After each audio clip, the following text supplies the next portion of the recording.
Welcome, UK families, to this edition of Cat Chat Live.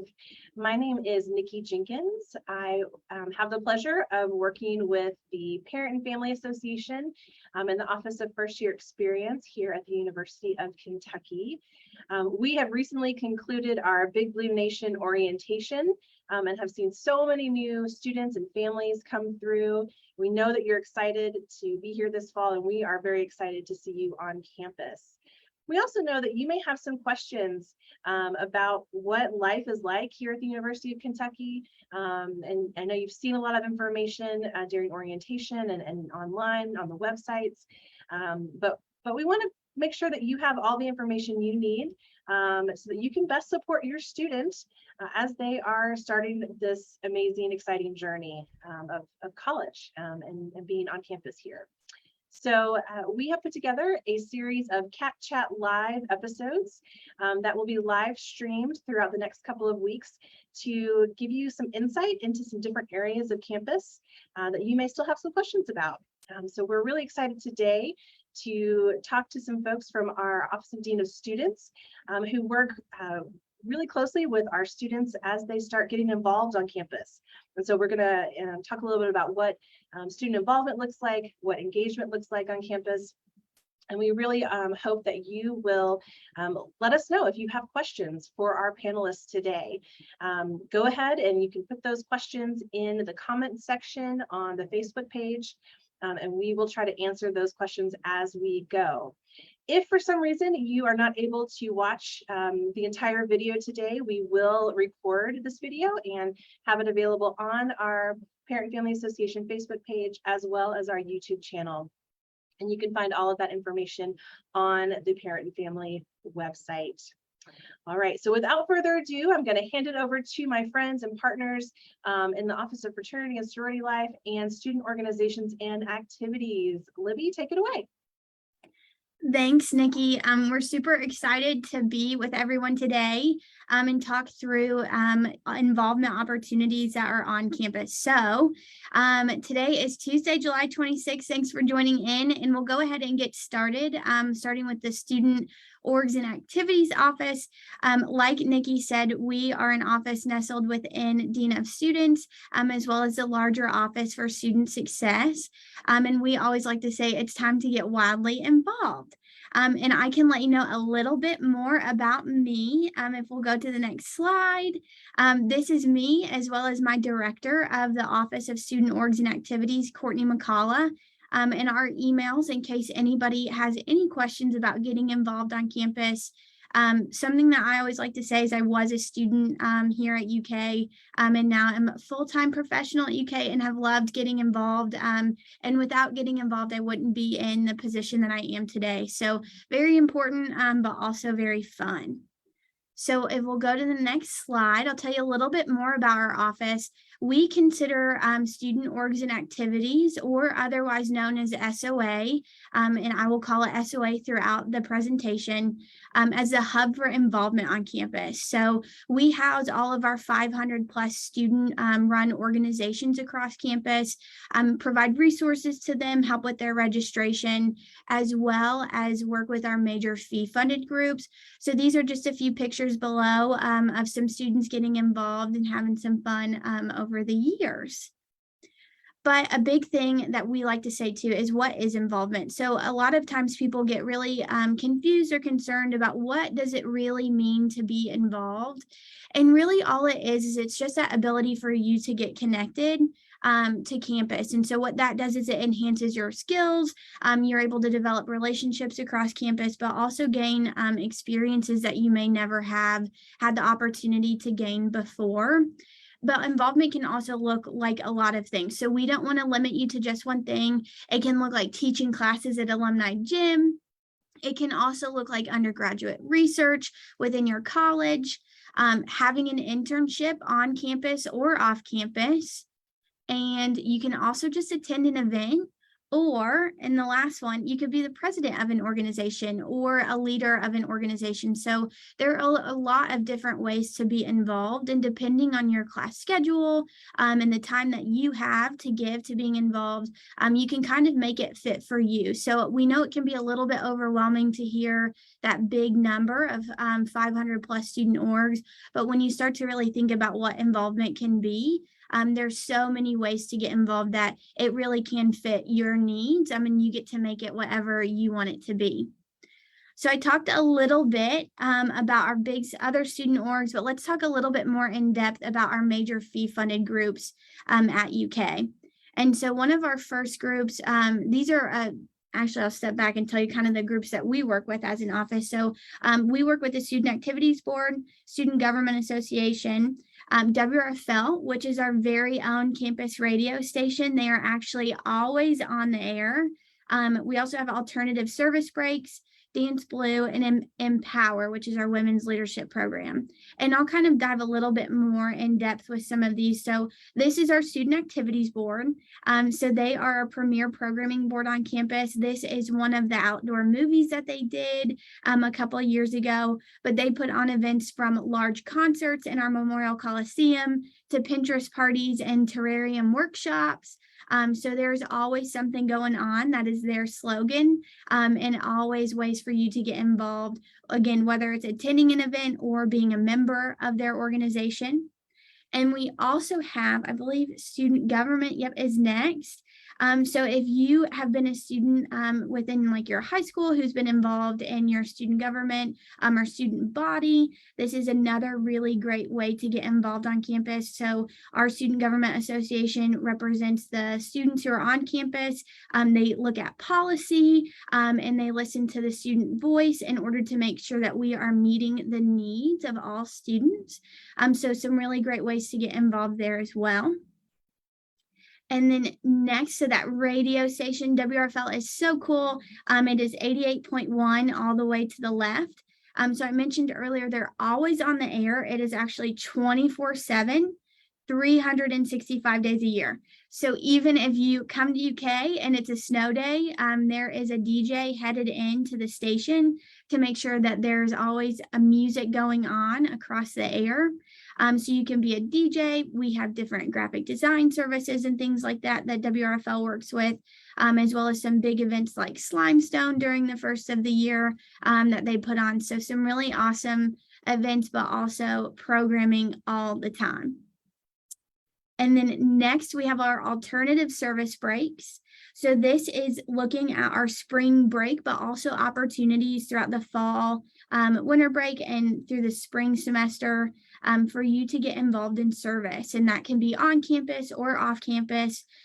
Their big event for the year are those service breaks over spring break. So you get to take a week-long trip either to a mystery place or a place that you get to pick with somebody else and do service. So you get to engage in direct and indirect service with alternative service breaks throughout the year. But a really great opportunity if you're looking to get involved with the community and learn a little bit more about nonprofits and what they need.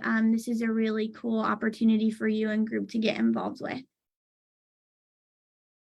Then we have Dance Blue. Dance Blue is our 24-hour, no sitting, no sleeping dance marathon. So Dance Blue raises money for children with pediatric cancer.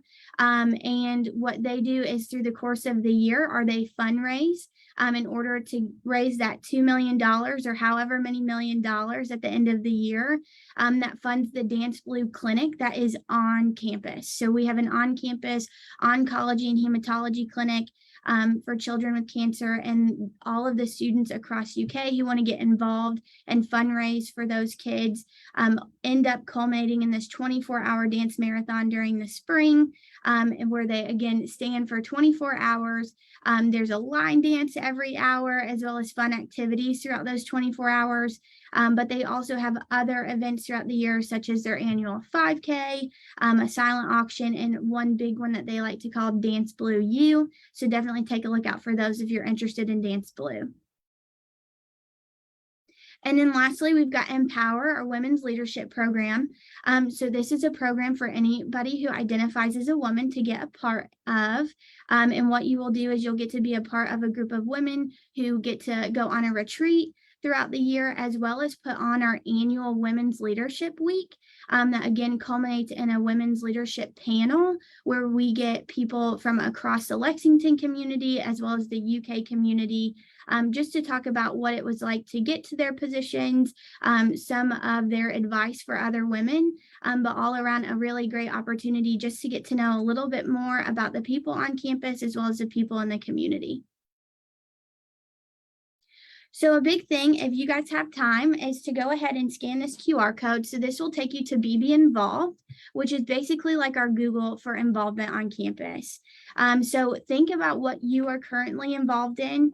We have a lot of groups, again, over 500 student orgs in a normal year. I think last year we had 599, so we almost hit 600.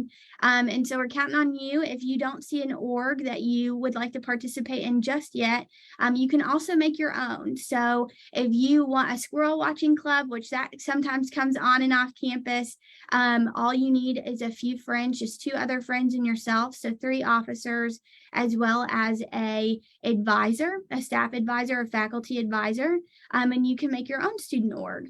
But this is a really great place if you're thinking, what am I going to do once I get to UK? This is a great place to start. And it will allow you just to kind of filter out any orgs that you might want to be in. It'll give you a little bit of a description about what each of those organizations do. And it will also tell you what events are going on around campus that day. So a really great link to bookmark if you want to now. And so our big thing is, so what? So why should you stay involved when you get to UK, or why should you get involved if you're not already once you land on campus? So one of our big things is, if we'll go to the next slide, it's the cool thing to do. So there's almost 17,000 students across the University of Kentucky's campus who are involved as a member in an organization. So all the students are doing it, right? But there is a place for you. I think the reason that we want to highlight this number is because there are so many different students who end up on UK's campus, and there is always something, again, always something going on. And if there's not an organization that you're finding that is already on campus, we have so many great leaders who have started their own organizations and who have quickly become leaders across campus that everybody knows, in organizations that we are so thankful to have on campus because they've started it. So not only is it the cool thing to do, but it is the smart thing to do. Students who are involved with at least one registered student org have an average of GPA of 3.0 or higher. So it is a smart thing to do. Again, that time management, whenever you have a few things to do, you really have to kind of learn a little bit more about what that looks like. But you also are connected to more students who can help you figure out, hey, I've had that class before. Let me help you. Maybe what are you nervous about, or what professors are great to go to? So it really gives you that connection and that network to be able to continue to be successful on campus. So not just a smart thing to do, but the fun thing to do as well. So students who get involved are more likely to graduate and find their community and lifelong friends. This is an anecdotal quote that we continuously get from our students who are involved across campus. Again, as our fraternity and sorority life staff are about to tell us, there are such lifelong friends that you get to make. And it's not just within FSL or just SOA, but within all of our groups and involvement on campus. And of course, what do we want to do when we come to college? We want to graduate so we can get that job as well. So not only do you get that, but you get to find your community. A big thing for us is making sure that you know what's going on around campus. So make sure to give us a follow. It's at UK Get Involved. We are on Facebook, Instagram, and Twitter. So give us a follow there. And then I think that is it for me. We are excited for you all to get wildly involved once you get here. But I'll pass it over to Fraternity and Sorority Life, Sam and Andy. Hello, everyone. Thank you again for coming to our presentation. Like Libby was saying, there's a ton of different ways to be able to get involved, and Fraternity and Sorority Life is definitely one of them. So my name is Sal Mawad, and I serve as an assistant director and the acting associate director in fraternity and sorority life here at the University of Kentucky. Andy, can you introduce yourself? Yes. Hi, everyone. My name is Andy Kobrick. I'm new here to UK, only a few months, but I'm the coordinator for Fraternity and Sorority Life. I mainly work with our United Greek Council, and I do marketing and communication and whatever else we need in our office. And we're just so excited to tell you a little bit more about us. So you can see our community at a glance here. We have 4 councils here at the University of Kentucky. So our Interfraternity Council, also known as IFC, that is our male social fraternities. We have MPHC, or our National Panhellenic Council, which has, actually that is incorrect. There are 8 of the 9 organizations that are active currently. It has men and women's. They are historically Black fraternities and sororities. We have our Panhellenic, which is our all women's social sororities. And then our United Greek Council, which I said I advise, that is our newest council. It has both special interest and culturally based organizations. And we're going to go into a little bit more in depth of what those organizations look like. Yeah, so there's plenty of different ways to be able to join our community. If your student is interested, we have 3 ways to do so. The first way is membership intake, which is a process that our culturally based organizations, including all organizations within our National Panhellenic Council, as well as some within the United Greek Council, use to bring in new members. The process is organized by each organization individually and includes the selection of candidates, education about the organization, and ultimately ends with the initiation and the student receiving full membership. Depending on the organization, there may be like a new member presentation at the end, but it all truly depends on if the organization wants to do that at all. The second way to join is through primary recruitment. Primary recruitment is kind of the structured process that serves as the primary time in which an organization will bring in new members. This is mostly for our Interfraternity Council as well as Panhellenic Council. Both host like a structured recruitment process where potential new members can meet all the chapters within that council. Some of our United Greek Council chapters will individually organize their own structured process as well. That is typically about a week long. You may have heard this as like formal recruitment, but essentially primary, formal, both kind of the same. And then the third way to join our community is continuous recruitment. This is the time frame after the primary period ends, when some chapters will continue to recruit new members. It's much less structured and much more informal. Continuous recruitment opportunities are coordinated by the chapters based on their individual membership needs.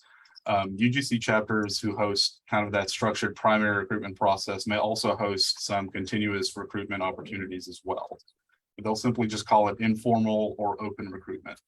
IFC often refers to this as 365 or open recruitment, whereas Panhellenic will refer to this as continuous open bidding or COB.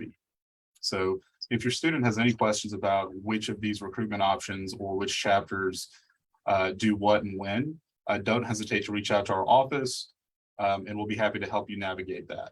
Additionally, like Libby was saying, you can also go check out BB Involved. A lot of our organizations will put their recruitment events there.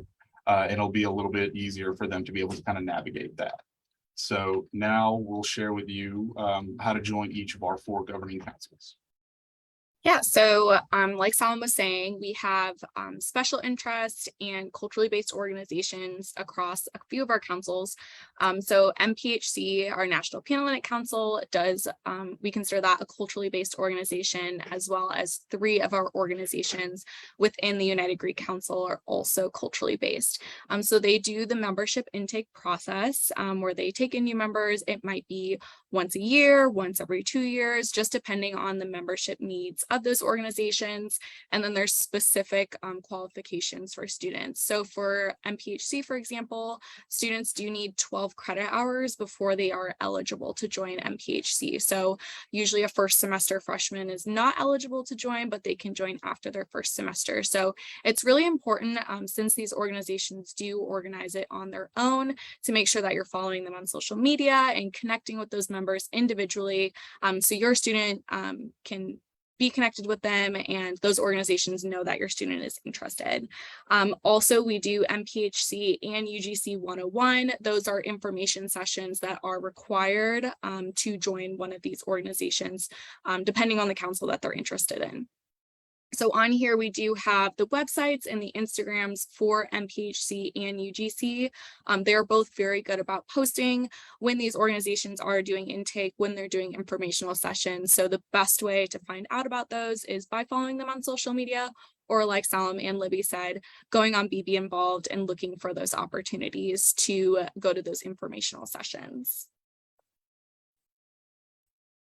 And then I can also touch on special interest organizations as well. These ones, like Salam said, do a primary recruitment period. So it's usually after Panhellenic recruitment is when these organizations do participate in this. And these organizations are housed under the United Greek Council, as well as we have Phi Sigma Rho. They are an associate chapter of Panhellenic. So they are still part of the council, but they do their own primary recruitment process after Panhellenic recruitment. So as we said before, it's usually a week of events where you get to go and meet the people of these organizations. You do activities, you might go bowling, have dinner together. And then as the week goes on, those conversations get a little bit more personal and you get to know those people a little bit more. So like I said about the previous slide, it's really important to follow them on social media because that's when they're posting when they are doing these informationals and activities to go through that primary recruitment process. Oh, Hey, sorry. Andy, can I ask a quick question, Andy, about Absolutely. Panhellenic? Can you go back a slide? We know that we have a lot of new students who choose to go through Panhellenic recruitment, and we may have some families out there who have students who are kind of on the fence.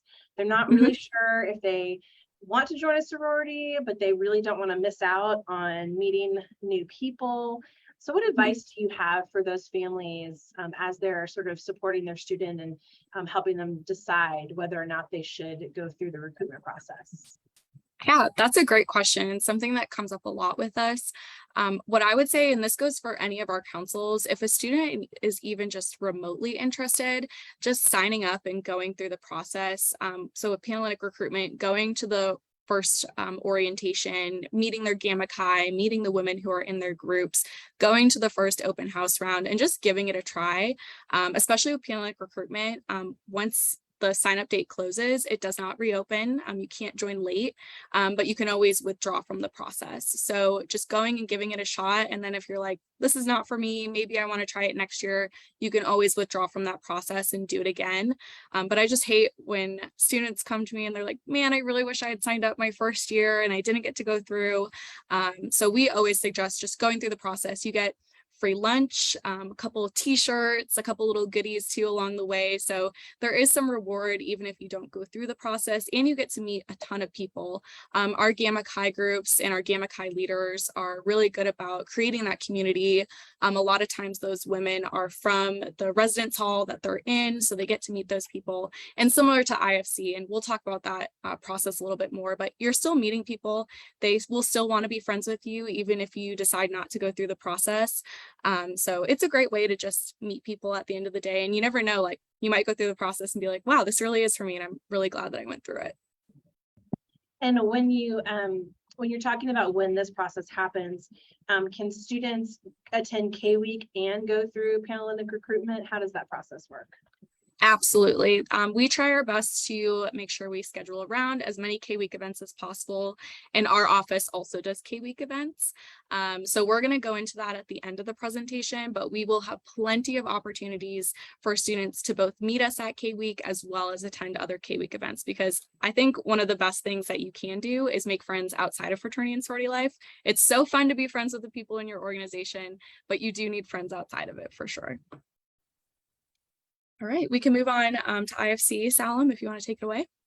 Sure.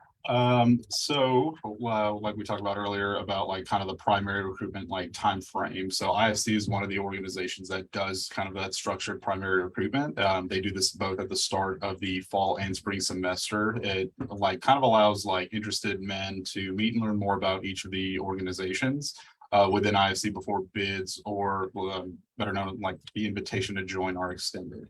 So like we kind of talked about, some IFC chapters will also participate in that continuous like recruitment process by hosting kind of like laid back events like cookouts or just pickup basketball games to continue recruiting some folks after signing day, which most people know it as like bid day.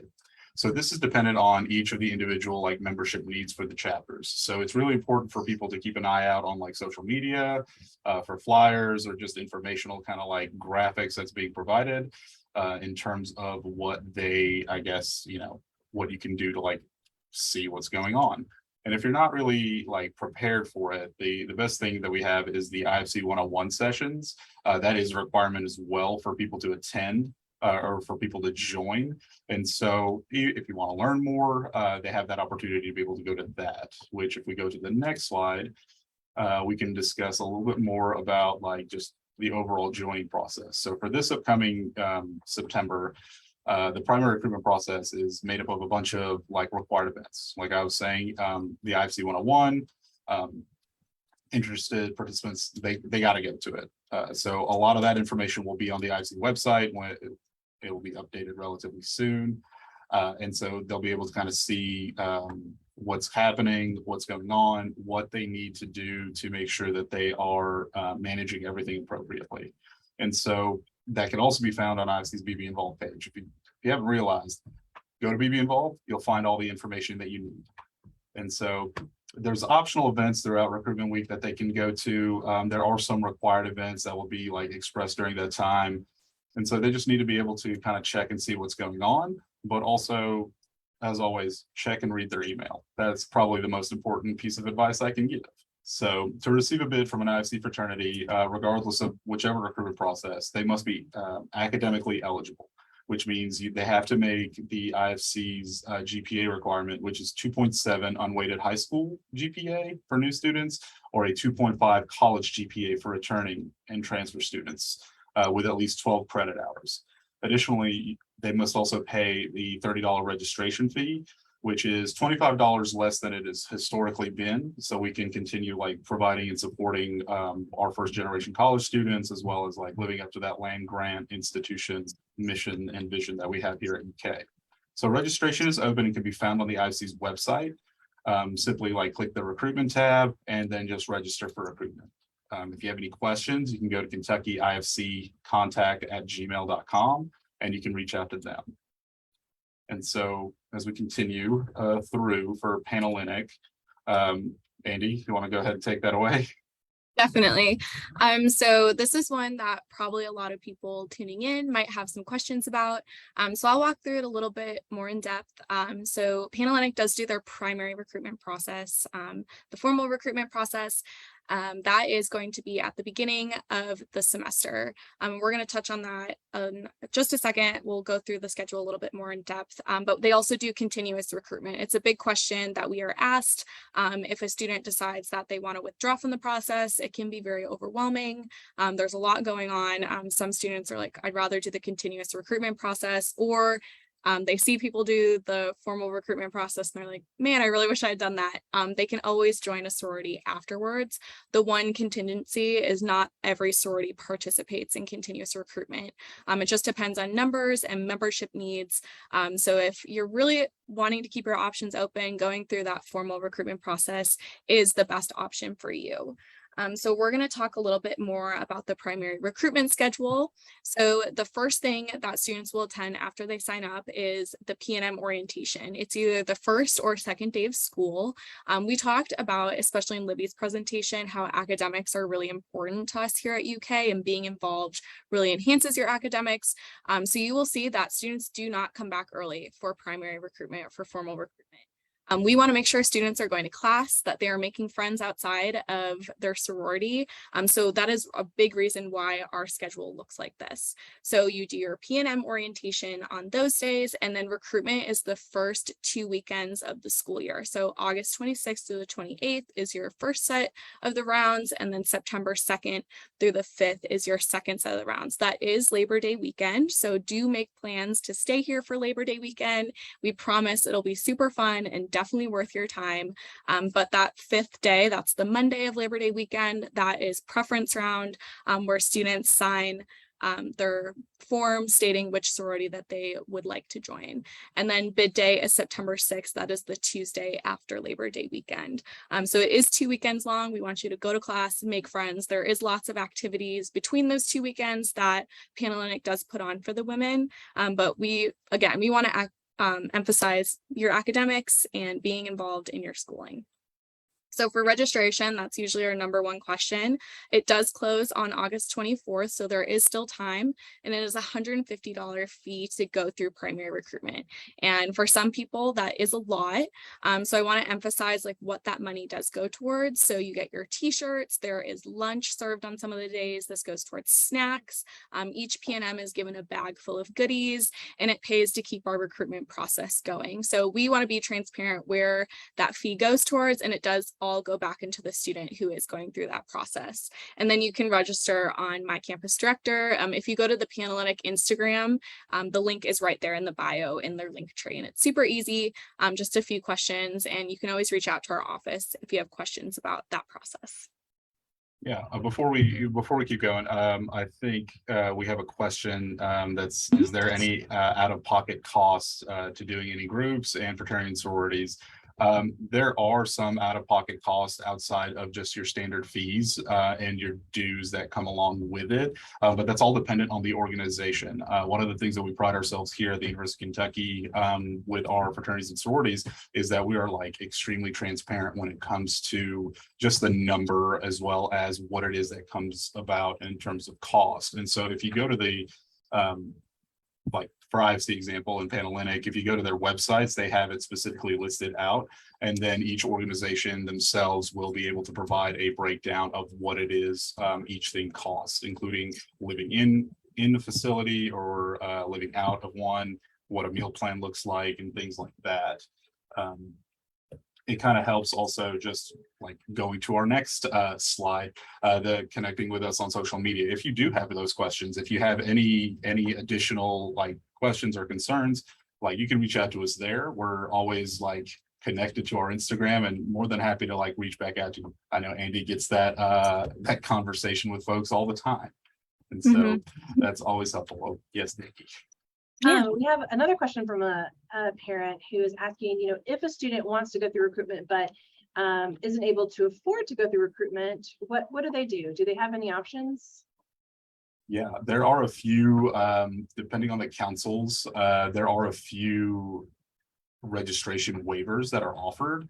It's all dependent on like and based off of student need. And so I think a lot of that is having that particular student reach out to the like particular council like contact information to have those conversations, or reach out to the FSL email, which we have on, I believe, the next slide. And so we'll be able to, well, the slide after that, but we'll be able to like have more of an opportunity to be able to like talk to them about what it is that they need and how we can help them if they reach out. And so if we can go back a few slides, Andy, one more. Yep, we can go forward again then. And so no, so for now, for this, you can find us at K-Week. Kind of like what we were all kind of talking about first is like when you get here, it's exciting. We want you to be able to experience everything that the University of Kentucky has to offer, everything that Student Orgs and Activities has to offer, as well as the fraternity sorority life community as well. And so here you can see an overall schedule of kind of the events that we know our organizations are going to be involved in. There's a ton more of events, so just be on the lookout for what the official schedule looks like. And so if you want to go ahead and take a screenshot of this and or take a picture with your phone, please feel free, because these events are a lot of fun. There'll be music, games, free food. Everyone loves free food, and free giveaways. So if you do have any questions, do feel free to drop them in the chat. We will be here a little bit longer. But we do have our FSL guide, which is posted. It's our newest one. We're super excited about it.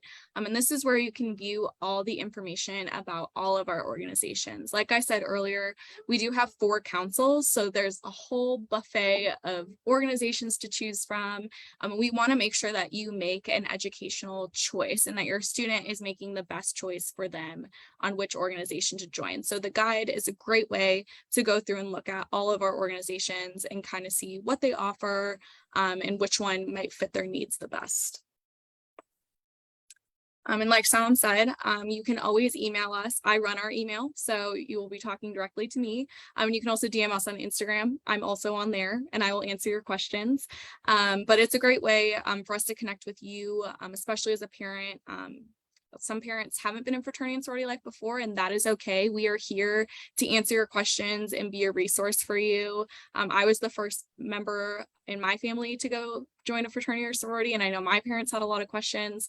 So we want to be a resource to you as well. So please feel free to give us a call, reach out to us via email or Instagram, and we'll also stick around here. Libby will also be here to answer questions about student involvement. But that's kind of everything we have for you today. Yeah, I just wanted to include, like, I'm a first generation college student as well.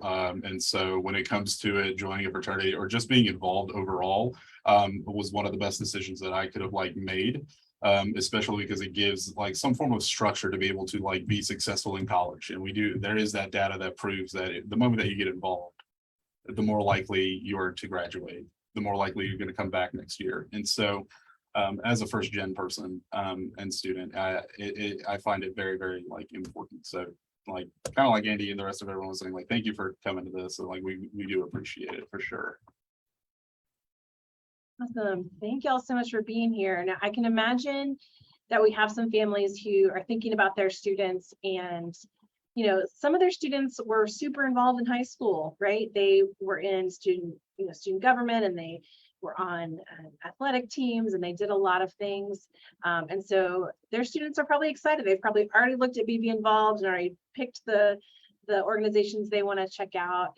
But we also know that there's a lot of students who are coming in a different space and might feel a little overwhelmed by the number of choices that this university has. I mean, having that much choice for anyone can be overwhelming.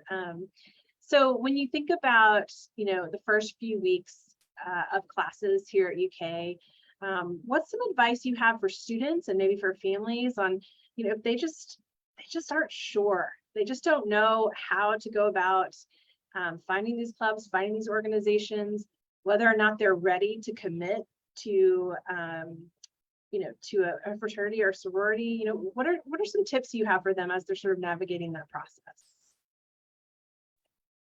I will hop in just to say we also have a very cool resource out of the Office of Student Organizations and Activities called Involvement Advising. So those are students just like you all who have come into the university, just like us. We've all been students once and had to navigate that as well. And it can be tricky, Nikki. So that's a really good question. And what involvement advisors are here for are their students, again, just like you, who have navigated getting involved on the University of Kentucky campus. They have connections with people across campus because they are students. And so what they can do is they can help you kind of navigate BB Involved and tailor it a little bit more towards some of those hobbies that you might be used to. Or as somebody who played volleyball in high school, and that was not for me when I came to the University of Kentucky anymore, and getting involved in other organizations, I had to kind of say what else was here. And so they're a great resource for that as well. So if you're considering changing up what you might be involved in as you get to the university, again, because not every high school had probably 600 student groups to choose from, then they're a really great resource. They can connect towards hobbies. They can help you send messages to people, just navigate the system a little bit more easily. But my biggest piece of advice for anyone is, number one, is just to know that we are so excited for you to be here. We cannot wait for August 22nd or move-in day. It's August 16th. We are so excited for you be here and to get involved. And so the biggest piece of advice I would say is head out to some of those K-Week events. Like Andy and Salem have said, head out to some of the recruitment events if that is what you are interested in. And don't be afraid to just say, hey, how are you doing? Where is your hometown? Or what brings you to UK? Those are always really great intro questions that will get you talking to somebody that you may not know. Just yesterday, we had a big staff retreat and I stood in line and was like, hey, this is a long line. How long have you been at UK? And got to know somebody else within our Office for Student Success. So we are all continuously learning and meeting new people. And so we understand that it can be really overwhelming to come on campus, especially with such a large population and so many choices. But really reach out because we want to hear from you and we want to help you make this experience your own and unique to you. So that would be my advice. Long-winded, but that's my advice. I think that's great. I would probably say from my end, coming from that first gen perspective, I think it'd be very, very important to just make sure that you've got kind of an understanding of like the campus, right? Like most important thing is knowing where your classes are, feeling like you've got everything kind of just settled. And once you do that, everything kind of like unfolds the way it should. Meeting people's challenging. It's fun, it's exciting, it's also hard and weird at times. And so just knowing like that opportunity is there for you and it always will be there for you. You don't have to make any commitment to join a fraternity or sorority or an organization or even just sign up for everything, because you're going to end up learning like time management. And ultimately that time management is going to be kind of like what helps you be successful.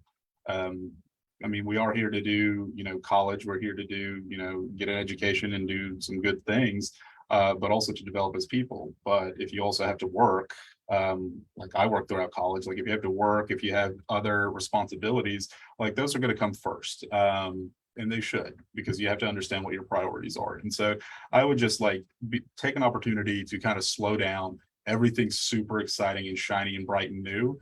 And, the fall semester, the start of it is the best time of the year. I think all of us could probably agree to that.